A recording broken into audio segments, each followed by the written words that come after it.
ರಂದು ಬುಧವಾರ ಹಾಸನಕ್ಕೆ ಮಾಜಿ ಸಿಎಂ ಎಚ್.ಡಿ. ಕುಮಾರಸ್ವಾಮಿ ಆಗಮಿಸುತ್ತಿದ್ದು ನಗರದ ಜ್ಞಾನಶ್ರೀ ಕಲ್ಯಾಣ ಮಂಟಪದಲ್ಲಿ ಜೆಡಿಎಸ್ ಕಾರ್ಯಕರ್ತರ ಸಭೆ ನಡೆಸಲಿದ್ದಾರೆ ಎಂದು ಮಾಜಿ ಸಚಿವ ಎಚ್.ಡಿ. ರೇವಣ್ಣ ಹೇಳಿದ್ದಾರೆ.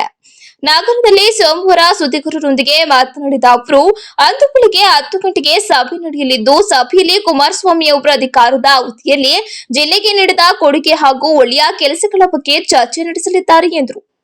ಜೊತೆಗೆ ಲೋಕಸಭಾ ಚುನಾವಣೆ ಹಿನ್ನೆಲೆಯಲ್ಲಿ ಕಾರ್ಯಕರ್ತರನ್ನ ಒಗ್ಗೂಡಿಸಿ ಈ ಬಾರಿ ಜಿಲ್ಲೆಯಲ್ಲಿ ಜೆಡಿಎಸ್ ಬಿಜೆಪಿ ಮೈತ್ರಿ ಅಭ್ಯರ್ಥಿ ಗೆಲುವಿಗೆ ಶ್ರಮವಹಿಸಿ ಕೆಲಸ ಮಾಡುವ ಸಲುವಾಗಿ ಸಭೆಯಲ್ಲಿ ಕಾರ್ಯಕರ್ತರನ್ನ ಉದ್ದೇಶಿಸಿ ಕುಮಾರಸ್ವಾಮಿ ಮಾತನಾಡಲಿದ್ದಾರೆ ಎಂದರು.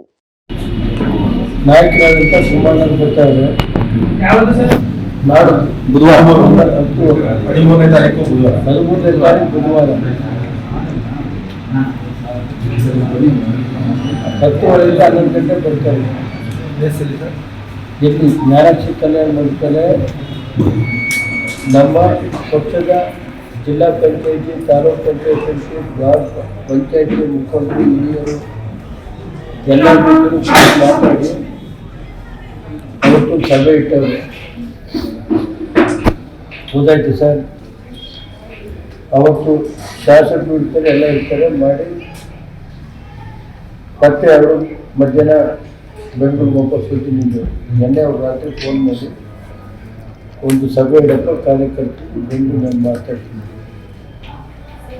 ಗೊತ್ತಾಯ್ತು ಸರ್.